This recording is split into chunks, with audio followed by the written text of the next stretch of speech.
Hola, ¿cómo están? Una vez más le damos la bienvenida a una nueva emisión de su revista informativa Estamos en Onda. Gracias por acompañarnos. Hoy traemos información valiosa sobre la importancia del control prenatal.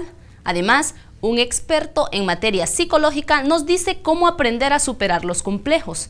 También conoceremos el novedoso programa de nutrición y actividad física para la salud que funciona en el Hospital Escuela. Estas y otras informaciones usted podrá disfrutarlas en esta media hora de programa.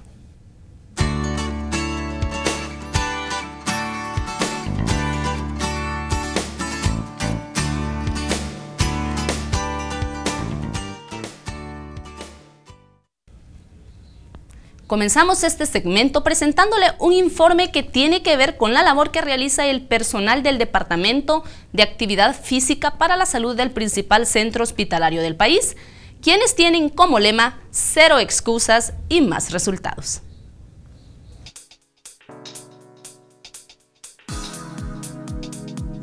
Sobrepeso, obesidad, hipertensión, diabetes, descontrol alimenticio son solo algunos de los padecimientos de centenares de pacientes que llegan anualmente al área de nutrición y actividad física para la salud del Hospital Escuela en busca de soluciones inmediatas. Nosotros revisamos en el Hospital Escuela, tenemos un programa de actividad física para la salud en el que recibimos personas que tienen problemas relacionados con la obesidad, con enfermedades crónicas. Obesidad, por ejemplo, con alta presión, con diabetes, con que le duelen las rodillas, con que le duele la espalda. Y esta gente necesita hacer ejercicio y comer menos para estar saludables. Día a día, el número de personas que llega al área de nutrición del principal centro hospitalario del país aumenta de forma acelerada, tomando en cuenta el alto porcentaje de enfermedades relacionadas con la mala alimentación y el exceso de peso de nuestra población. La labor que realiza el equipo médico de este departamento, encabezado por el Dr. Solórzano, es una acción que muchos ven con buenos ojos, tomando en cuenta el tratamiento completo que aquí se le brinda al enfermo. Hay que destacar que aquí no solo se da atención médica general, sino que también se imparten capacitaciones de conocimientos básicos, teóricos y prácticos de cómo llevar una sana alimentación. Esta atención, que es gratuita y de calidad, atraviesa los muros de este centro asistencial, por lo que una vez a la semana, el grupo se traslada a la vía olímpica donde se les brindan los conocimientos físico-prácticos de cómo y cuándo ejercitarse según sea el padecimiento. El día de hoy, aquí en la vía olímpica, les enseñamos cómo hacer ejercicios, cuáles ejercicios necesitan. Y hay gente de diferentes edades, hay desde niños hasta gente que tiene 70, 75 años. Y el asunto es enseñarles el procedimiento científico para hacer ejercicio, de acuerdo a lo que ellos necesitan. Dentro de esto les enseñamos, por ejemplo, cuáles son los ejercicios de calentamiento y estiramiento que hay que hacer antes de iniciar actividad. Les enseñamos algunos ejercicios principales, por ejemplo, si alguien sufre de la espalda, cuáles ejercicios debería hacer. Y si alguien, por ejemplo, lo único que tiene pues es mayor cantidad de peso en su cuerpo relacionado con alta presión y diabetes, que es lo más frecuente, entonces les enseñamos pues cuáles procedimientos debería hacer de inicio para empezar a correr en la pista. Y ya una vez calentados, ya una vez estirados, cuánto tiempo deberían estarse haciendo eso. Al final hacemos otros ejercicios de estiramiento que se los vamos explicando a las diferentes personas. Y también hacemos algunas charlas en las que hablamos de manera breve cuál es el objetivo de hacer ejercicio o cuál es el beneficio de hacer ejercicio. Hasta la fecha, muchos son los que dan fe de los múltiples resultados obtenidos con los completos y saludables tratamientos, confirmando que con un poco de disciplina y buena actitud se pueden lograr los objetivos. He logrado bajar 41 libras. Sí, y para mí ha sido una gran ganancia, aunque me mire delgada, pero para mí la gordura no es salud. Porque él pone bastante interés en nosotros, en esforzarse un poquito con nosotros, cambiando ejercicios, de qué maneras. Si una semana mira que logramos bajar poco, nos cambia ejercicios, de manera a lograr bajar un poco más, ¿verdad? Porque esto es semanal. Vamos a la clínica donde él semanal nos está pesando y nos está evaluando cómo vamos. Y también hace chequeo de exámenes, a ver cómo vamos. En primer lugar, mire, estaba obeso. O sea, cuando yo llegué en busca de ayuda médica, mi pierna derecha paralizada, con un bastón, obeso, con el mal humor, el malestar físico. Como le digo al doctor, yo vine pegando mis agujas, iban ya pegando en lo que es en mi salud, a convertirme en un listado más de la gente que es diabética aquí en Honduras. Pues, yo creo que la labor que él hace para mí es excelente. Han sido increíbles, aparte de que he bajado 37 libras en estos 4 meses con él. Puedo hacer cosas que antes no podía hacer, puedo correr a cosas que no podía hacer y me siento más saludable. Si usted quiere unirse al grupo que atiende este galeno, solo debe llegar al Hospital Escuela en horario de 6 a 9 de la mañana al área de nutrición y actividad física para la salud y posteriormente cumplir a cabalidad las recomendaciones que allí se le brinden. Entonces yo le recomiendo a la gente que si alguien necesita ayuda, si alguien sabe que tiene exceso de peso, el exceso de peso produce enfermedades, trae enfermedades y no solo la diabetes, sino la alta presión y un montón de cuestiones, la falla del corazón. Entonces yo le recomiendo a cualquier persona que de repente nos mire, que haga el esfuerzo. Aquí, bueno, yo la primera vez que vengo aquí a la Vía Olímpica y veo que aquí es público, pues o sea que puede venir alguien, o sea no hay pretexto. Uno lo único que tiene que dedicar es un poquito de tiempo, pues y la realidad es que viéndolo bien para la salud es bien importante.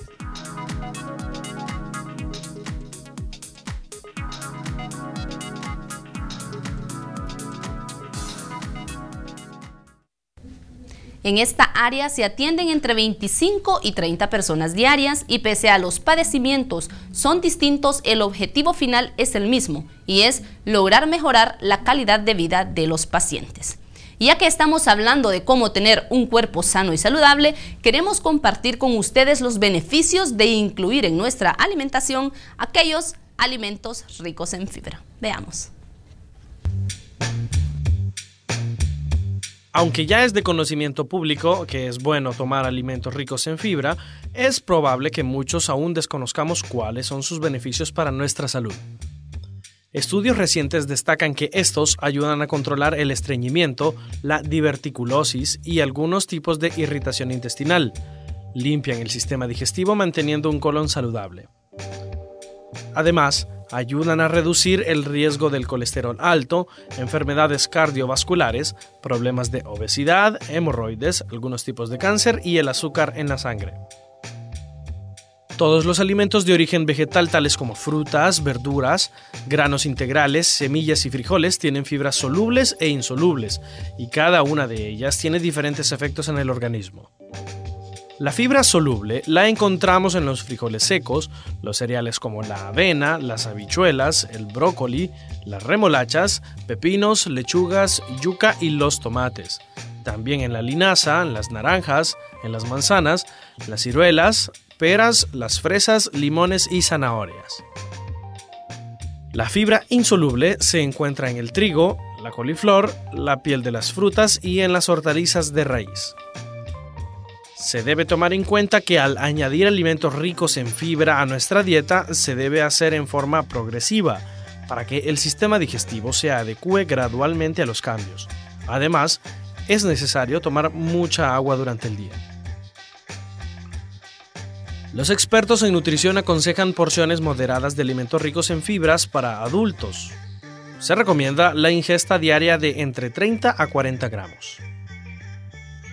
Por las excelentes propiedades de la fibra, es importante no excluirlas de la dieta diaria, ya que estas nos ayudan a mantener una vida más saludable.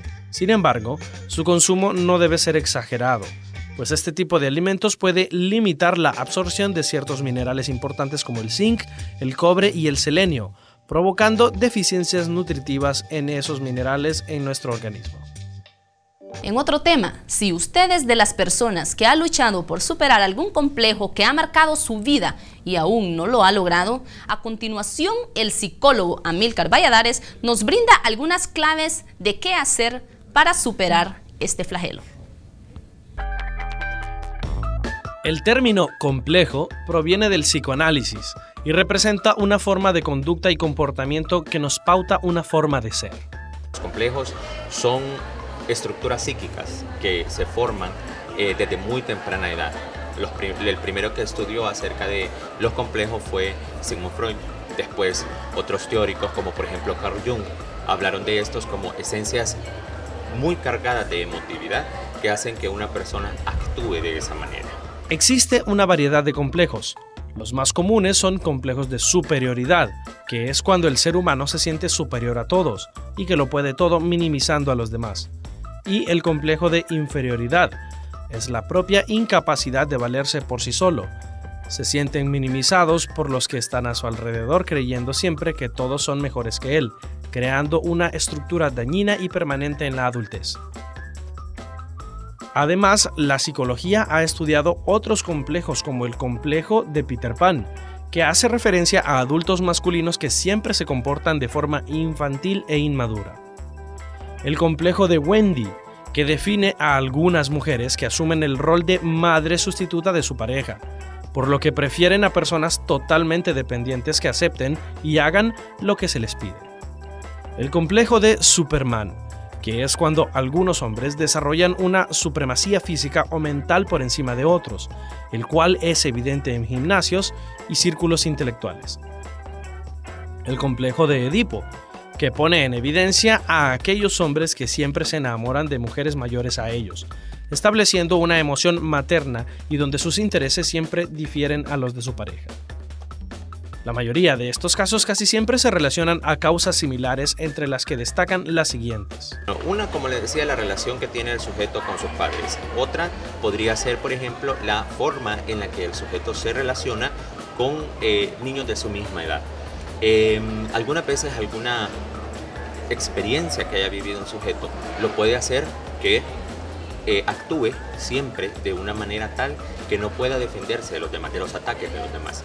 La mayoría de la población, por ejemplo nuestra, tiende hacia un complejo de inferioridad, es decir, tiende a actuar de una forma tal que prefiere la autoridad, que es sumiso a la autoridad, que defender realmente la manera en la que actúa. Y eso nos lo enseñan en una experiencia infantil con los padres, por ejemplo, en la cual el padre se observa como una figura de autoridad demasiado severa y al hijo como una figura muy sumisa, muy minimizada.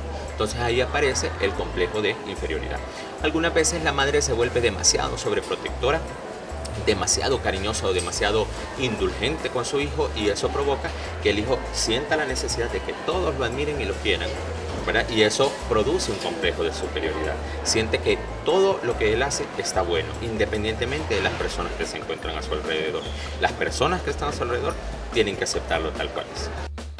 Se debe resaltar que para superar esta patología es necesario seguir al pie de la letra ciertas recomendaciones que nos facilitarán y acortarán este proceso. En primer lugar, aceptarlo. ¿Tendré yo un complejo? Bueno, y en segundo lugar, aceptarse tal cual es, porque es una de las cuestiones que la persona debe de manejar. Aceptar su forma de ser, su forma física de ser, porque es un elemento importante. La mayoría de la gente se siente minimizada por su físico o se siente minimizada por su forma de hablar. Entonces lo primero que hay que hacer es aceptar el problema, y en segundo lugar, analizar de qué estructura vengo, como fueron mis papás. Mis papás fueron demasiado sobreprotectores. Darse cuenta que no siempre van a estar ahí, darse cuenta que de alguna manera esos padres no siempre los voy a tener a mi alrededor, y darme cuenta de que en la sociedad necesito siempre una figura de autoridad, necesito siempre guiarme por un tipo de comportamiento que ayude a los demás en vez de afectarlos, y darme cuenta que tal como soy, tal como actúo, es como necesito favorecer o ver cómo satisfago las necesidades tanto personales como las necesidades de otros.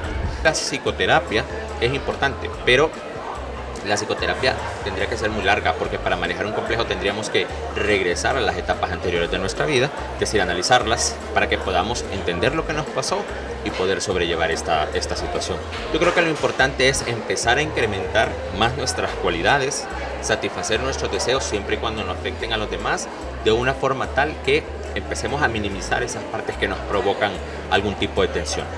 Con la gente que tiene complejos de inferioridad, por ejemplo, el sentimiento de inferioridad es bastante difícil de cambiarlo. Pareciera que no, pero es difícil de cambiarlo. La persona tiene que empezar a hacerse un trabajo de espejo, es decir, a verse como si fuera alguien exterior a sí mismo, comprenderse y empezar a quererse tal cual es. Nadie tiene que ser igual a otro para poder aceptarse o quererse. Lo que se necesita es que esa persona empiece a creer en sí misma. Puede salir adelante por sí misma, no con la necesidad de apoyo de los demás, Claro, me refiero a un apoyo, ¿verdad?, directo, porque hay personas que necesitan que otros tomen decisiones por ellos, que otros decidan por ellos, que otros le digan qué hacer. Ese tipo de personas son las que tienen que empezar a confiar en ellos, porque están bajo un complejo de inferioridad. Es necesario entender que todos tenemos defectos y virtudes y debemos estar conscientes de nuestras limitaciones, aceptarlas y ver cuáles pueden ser para cambiarlas y cuáles no. Renunciar a las ideas de superioridad e inferioridad o de cualquier tipo de complejo que entorpezcan las relaciones con los demás, así como aceptar una visión más realista de nuestra personalidad. Así que hay que aprender a quererse, a reforzar el autoestima con pensamientos positivos y que brinden seguridad y confianza. Y además se debe confiar en uno mismo sin depender de los demás. Es momento de hacer una breve pausa. En un momento regresamos con más información. No nos cambie, ya volvemos.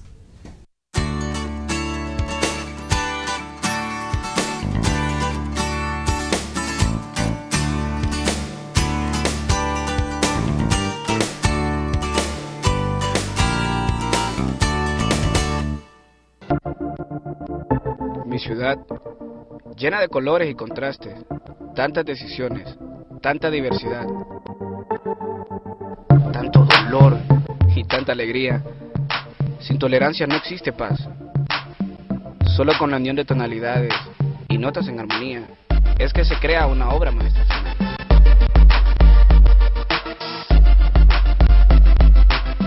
Vos decidís tolerar más la diferencia.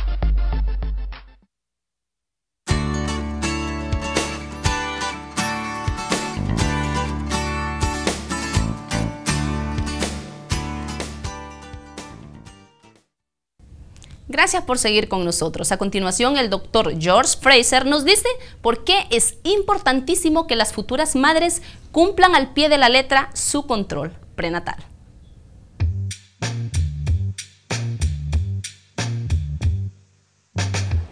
Soy el doctor George Fraser, ginecólogo obstetra. Vamos a hablar del control prenatal, que es básico y fundamental de que toda mujer embarazada asiste a su control prenatal al no más darse cuenta de que está embarazada. ¿Y por qué es tan importante? Porque podemos evitar muchas complicaciones y problemas tanto para usted como su bebé.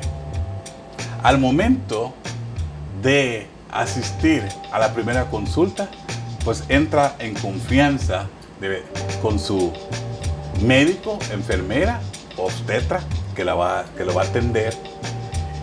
Le hace un interrogatorio para saber de todos los problemas familiares y antecedentes en su vida, desde la niñez, su adolescencia y su madurez. Los antecedentes de gemelos en la familia, antecedentes de enfermedades en su niñez. Y además de eso, le hace un examen físico para conocer a su paciente. Y además de eso, inicia con una serie de exámenes para poder ver el estado de salud de su paciente que está comenzando con una nueva vida en su cuerpo, que es una maravilla de Dios realmente. El fenómeno de procreación sigue siendo algo espectacular. Esos exámenes deberán incluir un hemograma, un examen general de orina, el examen de heces, el examen de BRL y de SIDA, ahora está incluido, el de azúcar, y si es posible, si la paciente tiene algunos problemas adicionales, agregamos los problemas de colesterol, triglicéridos y toxoplasma, e inclusive si tienen problemas de tiroides, algunas veces tomamos las pruebas tiroideas. ¿Por qué el examen de SIDA? Se preguntarán algunos. Doctor, siguen preguntando, ¿por qué usted nos hace el examen de SIDA? Les explico que antes, hace mucho tiempo atrás, no era obligatorio hacer el examen de SIDA. Hoy en día sí, porque ese bebé que viene ahí, de detectarse que la madre tiene SIDA, podemos evitar que se contamine, que se contagie de esta enfermedad en el embarazo, porque ahora sí tenemos medicamentos para proteger al bebé para que no nazca con SIDA. ¿Cuántos controles deben ser? Los controles de los primeros 8 meses del embarazo deben ser mensuales, una vez al mes. Y en el 8º mes, cada 15 días, cada 2 semanas. Y en el último mes del embarazo debe ser semanal. En el primer trimestre, pues comenzamos y se vuelve obligatorio hoy en día realizar un ultrasonido. ¿Para qué el ultrasonido o la sonografía?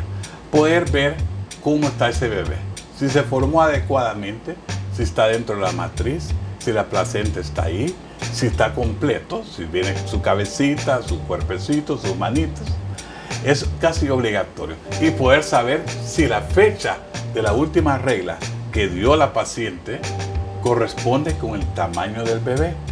Esto nos evitará muchos problemas al final del embarazo, cuando no nace el bebé o se quiere pasar del tiempo.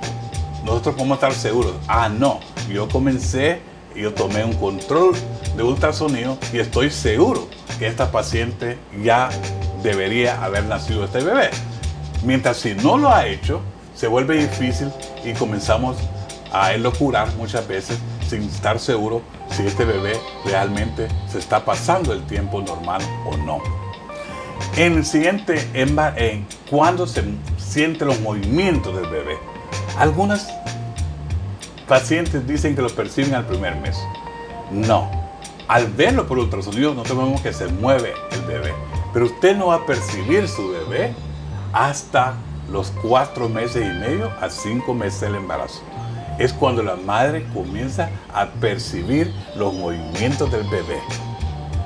Y a unos latidos del corazón con el simple aparato, el estetoscopio, no lo podemos escuchar hasta que tiene 3 meses de embarazo.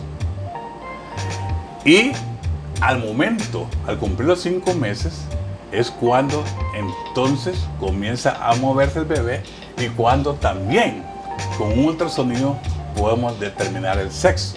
Porque algunos esperan que a los 2 meses ya le estemos diciendo el sexo del bebé. Que yo sé que todo el mundo, pues papá y mamá, sí están ansiosos ya al 3.º o 4.º mes de saber si viene el varón o si viene la niña. ¿Qué se hace? ¿Qué exámenes al momento que vienen mensualmente debe observar el médico? En primer lugar, ver el aumento de peso. Ver cómo está la presión arterial, saber de su paciente si está tomando las vitaminas que le hemos indicado, saber el tipo de alimentación, si no está excediendo mucho, saber si no tiene algún problema que identifique, por ejemplo, el sangrado, si está sangrando, si sus relaciones sexuales son satisfactorias, si emocionalmente está viviendo adecuadamente o satisfactoriamente ese embarazo, porque muchas caen en depresión inclusive en embarazo. Si bien es cierto, el gran porcentaje están alegres del embarazo, hay un pequeño porcentaje que caen en depresión en el embarazo, y eso nosotros como médicos debemos tener la capacidad de poder identificar estos problemas. Y después de eso, el ultrasonido también a la segunda mitad del embarazo, a los 24 o 28 semanas, debemos hacer un nuevo ultrasonido para poder ver cómo está la placenta nuevamente, cómo está el crecimiento del bebé, cómo está el líquido amniótico, cómo está el cordón, cómo está la presentación del bebé. Todo esto deberá proseguirse en esa etapa. Entonces, al llegar al 7.º mes, comienza realmente, recuerden, a ganar peso el bebé rápidamente, porque a las 20 semanas, a las 24, anda entre 1 libra y 2 libras. Entre las 24 y 28 va a andar, a las 30 va a andar entre las 2 y las 3 libras y media. Y es de las 30 semanas en adelante que comienza con un aumento de peso considerable mensualmente. Y la madre comienza también a aumentar de peso. Y entonces, por eso decíamos que entonces los controles se vuelven, porque es cuando más problemas se presentan, como los problemas hipertensivos en el embarazo, la famosa preeclampsia, a la cual le tememos mucho los médicos, que es cuando hay un aumento de la presión arterial, empieza a hincharse, para que me entienda la palabra, nosotros, médicamente se llama edema, pero para que usted me entienda, eso empieza a hincharse. Usted ve que está la cara hinchada, las piernas en todo el día están bien inflamadas y forman una fobia positiva, que cuando apretamos con un dedo ahí queda remarcado y la presión comienza a aumentar. Y si tomamos examen de orina, encontramos que el riñón comienza a perder proteínas. Y entonces hacemos el diagnóstico de preeclampsia, donde necesitamos otro manejo que en algún otro momento vamos a explicar. Al momento que vamos llegando cerca del embarazo, comenzamos con los controles semanales y preparamos a la paciente para el gran momento. Porque ese momento la paciente debemos darle la seguridad. Independientemente de que tenga en el sector público o privado, la paciente debe ir segura y conocer cuáles son los factores de riesgo y cuándo debe acercarse al hospital. En primer lugar, si presenta un sangrado. Segundo lugar, si sufre una ruptura prematura de membrana, que se le rompa la envolta, para que entienda, que salga el líquido a través de sus piernas, aunque no tenga contracciones o dolor, como le dicen ustedes, debe irse inmediatamente al hospital, aunque no tenga contracciones. Y entonces, y si todo va bien, debe irse cuando usted tenga contracciones. Cada 5 minutos debe ir acercándose al hospital. Así que con eso esperamos que llegue al final, que llegue al hospital y se le atiende su parto y que todo salga bien. Muchas gracias. Y esperamos que estos consejos sean útiles para todos ustedes en su hogar. Les habló el Dr. George Fraser y estamos a sus completas órdenes. Así que a seguir al pie de la letra estas recomendaciones. Recordemos que de este control depende el bienestar de nuestros bebés y de nosotras mismas. Y en otro tema, ¿sabía usted que existe el Día Internacional de las Personas Zurdas? ¿O qué porcentaje de la población mundial son zurdos? En nuestra nota de cierre queremos compartir algunas curiosidades que tienen que ver con estas personas. Hoy hablaremos de los zurdos. Ser zurdo o diestro no es algo que podemos elegir, más bien es algo que tal vez podemos entrenar si nuestro cuerpo nos lo permite. Hasta la fecha, no se ha podido descubrir a qué se debe la diferenciación entre zurdos y diestros. Algunos científicos lo atribuyen a causas genéticas, otros a causas biológicas y algunos aseguran que todo depende de estímulos externos. El verdadero hecho es que hasta ahora nadie puede confirmar nada. Lo más lógico es creer que uno es zurdo o diestro debido a la suma de todas estas cosas. Un estudio realizado en España hace algunos años mostró que el exceso de testosterona durante el embarazo hace que aumente considerablemente la posibilidad de concebir un hijo zurdo. También mostró que había más hombres zurdos que mujeres zurdas, debido a que en los hombres hay un mayor índice de testosterona que en las mujeres. Actualmente un 15% de la población mundial es zurda, y si bien hay zurdos en todas partes, en algunos lugares cuentan con índices más altos, tal es el caso de los países anglosajones. Muchas personas se preguntan si ser zurdo trae alguna consecuencia para la salud o para la calidad de vida, y la respuesta es negativa, aunque también depende del tipo de zurdo del que estemos hablando. Porque hay zurdos homogéneos que son los que controlan todo su cuerpo como zurdos, es decir, que manejan mejor su pie, su brazo, mano, oído y ojo izquierdo que el derecho. También hay zurdos cruzados que son los que utilizan algunas partes de su cuerpo como zurdos y otras como diestros. La medicina moderna dice que mientras seas un zurdo o derecho homogéneo no tendrás ningún problema. Sin embargo, si eres un zurdo o diestro cruzado, tal vez puedas encontrar algún problema en tu camino en cuanto al cálculo, escritura y lectura. En algunos deportes como el fútbol o el tenis, ser zurdo puede traer ciertas ventajas ya que los competidores están acostumbrados a rivales diestros. Maradona, Pelé, Lionel Messi y Rafael Nadal son algunos de los deportistas zurdos que han destacado por sus habilidades. Y un dato extra, el 13 de agosto es considerado como el Día Internacional de los Zurdos. Bien, las personas zurdas tienen más desarrollado el hemisferio cerebral derecho y por ello utilizan con mayor precisión los miembros inferiores y superiores del sector izquierdo. Algunos estudios han demostrado que existe una pequeña correlación entre los zurdos y la creatividad o inteligencia, y esto se puede atribuir al hábito de adaptar y crear recursos para su uso personal. De esta manera llegamos al final de este programa. Solo nos resta recordarles que tienen una cita el próximo jueves en punto de las 7 de la noche. Y además, usted puede vernos en repetición los domingos a las 10 de la mañana y los martes a la 1 de la tarde. Hasta entonces.